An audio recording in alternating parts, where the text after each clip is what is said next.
folks. No, not at all. We're talking about the Chilean military dictatorship, 1973 to 1990. Dark chapter. A dark chapter indeed. And we're going deep based on documented information.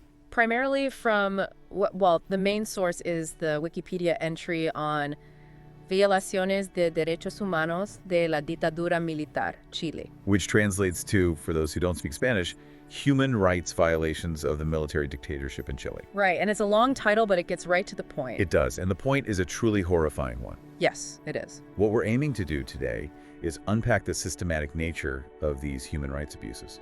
Trying to understand how such a thing could even happen. Exactly. Who was involved, what were the methods, and what's been done to account for the victims. Because, let's be clear, This wasn't just a few isolated incidents. no, we're talking about a regime led by General Augusto Pinochet that systematically crushed dissent and terrorized an entire nation for almost 2 decades. And the official figures, the ones that have been painstakingly verified, are just staggering. They are. We're talking about 31,686 direct victims. That's a huge number. Imagine that. An entire city's worth of people whose lives were destroyed, upended. Within that, you have 28,459 survivors of torture. Torture. People who endured unimaginable pain and degradation. And then there's the 3,227 cases of deaths or disappearances. That breaks down to 2,125 deaths and 1,102 people who just vanished, disappeared. Gone, no trace. And their families, their loved ones, left with this agonizing uncertainty, this gaping hole. It's just heartbreaking. And even beyond those direct victims, we have an estimated 200,000 people forced into exile, fleeing their own country. Torn from their homes, their families. It's a massive displacement, a scattering of lives. It's a tragedy on a grand scale. It really is. So to understand how this all unfolded, we need to rewind the clock, go back to September 11th, 1973. That's the day the military under Pinochet launched a coup d'etat. They overthrew the democratically elected government of President Salvador Allende. Allende was the leader of the Unidad Popular, a coalition of leftist political parties. And the coup itself was a brutal affair. Absolutely. Bombs were dropped on La Moneda Palace, the presidential palace. Imagine that. It's a symbol of Chilean democracy under attack. And during the assault, Allende himself died. The official finding was suicide, but the circumstances remain controversial to this day. Yes, there are still debates and questions surrounding his death. Absolutely.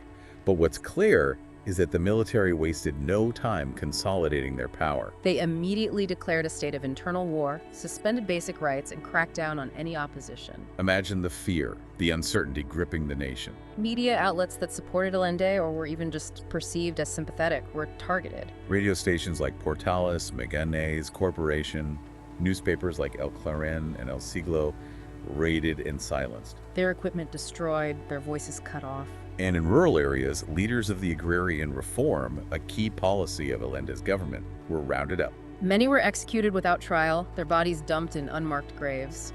It was a brutal and calculated purge aimed at eliminating any trace of opposition. And it wasn't just violence. There was a systematic effort to dismantle the entire political and social structure that Allende had built. Leftist parties, the core of Unidad Popular, were outlawed. Gone, illegal. Even center and right-wing parties that had initially opposed Allende found themselves suspended when the National Congress was dissolved. The Constitutional Tribunal, meant to safeguard the Constitution, was shut down. Electoral registers were burned. Imagine that, destroying the very foundation of a democratic society. And to make matters even worse, the military urged citizens to denounce anyone suspected of supporting Allende's government, labeling them as traitors. Created an atmosphere of fear and suspicion, pitting neighbor against neighbor. It was a deliberate strategy to sow division and silence dissent. So it's clear from the sources that this wasn't just a case of a few bad apples. This was state policy, orchestrated from the top down. A deliberate and systematic campaign of human rights violations. And what's particularly disturbing is how deeply this policy was embedded within the state apparatus. The military junta concentrated all power in its hands. And the judiciary, which should have acted as a check on their power, largely failed to protect citizens' rights. They were complicit through their silence and inaction. Then there's the creation of these shadowy intelligence agencies, the DA, and later the CNI. Operating with impunity above the law. And let's not forget the complete suppression of press freedom. No independent media allowed to report on what was happening. It was a perfect storm for systematic abuse. And the Village Commission which investigated political imprisonment and torture, their findings are really damning. Yes, their report concluded that these were not isolated incidents or the actions of rogue individuals. This was state policy, plain and simple. A calculated strategy driven by the political authorities at the time.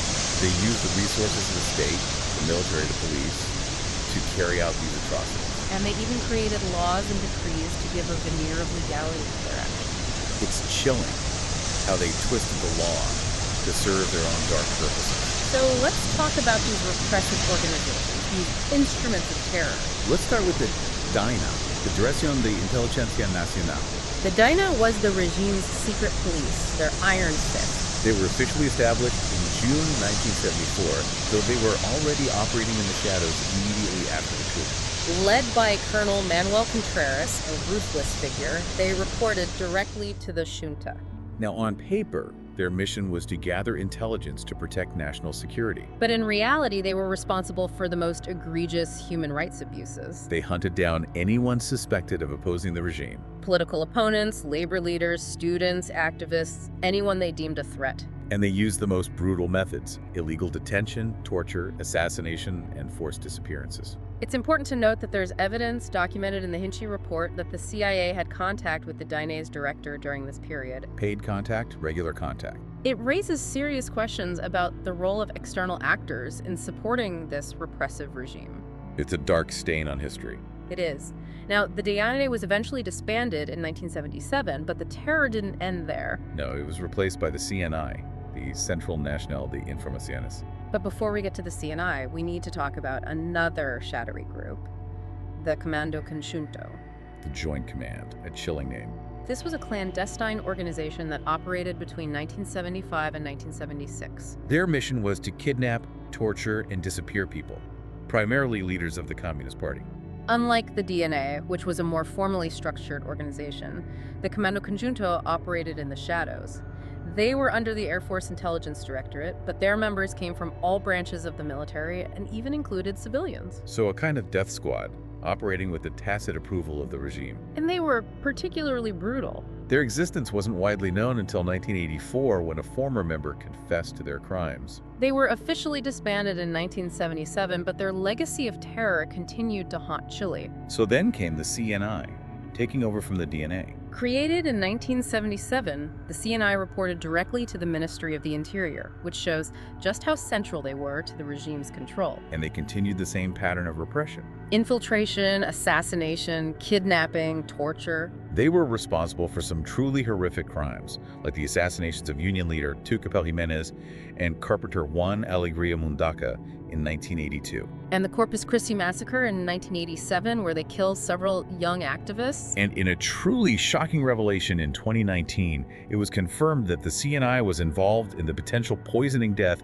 of former President Eduardo Frei Montalva in 1982. Imagine that, a former head of state assassinated by his own government. It just shows the depths of their depravity. The CNI was finally dissolved in 1990 as Chile transitioned back to democracy, but the scars they left run deep. One of the most horrifying aspects of this entire period is the phenomenon of the detained and disappeared. People who were taken by the regime never to be seen again. Their families left with no answers, no closure. Our source describes two main mechanisms of forced disappearance. The first involved summary executions in the immediate aftermath of the coup. People were killed, their bodies dumped in secret, and the authorities simply denied any knowledge. It was a way to eliminate opponents quickly and sow terror. The second mechanism, which became more prevalent from 1974 to 1977, was more systematic. It involved the deliberate disappearance of specific categories of people, often those seen as leaders or potential threats. They weren't just killed, they were erased, made to vanish without a trace. It was a way to terrorize entire communities, leaving them in a constant state of fear. The estimated number disappeared is 12,248. Imagine that, over 1,000 people just gone. And this includes foreign citizens, indigenous Mapuche people, and even children. It's a horrifying testament to the regime's cruelty and disregard for human life. In 2001, President Ricardo Lagos acknowledged that the government had presented cases to the courts of disappeared individuals who had been thrown into the sea or dumped in rivers and lakes. Imagine the pain of those families knowing that their loved ones' bodies might never be found. It's a wound that will never fully heal. As Chile began to transition back to democracy, there were efforts to uncover the truth and seek justice. The creation of official commissions was a crucial step in this process.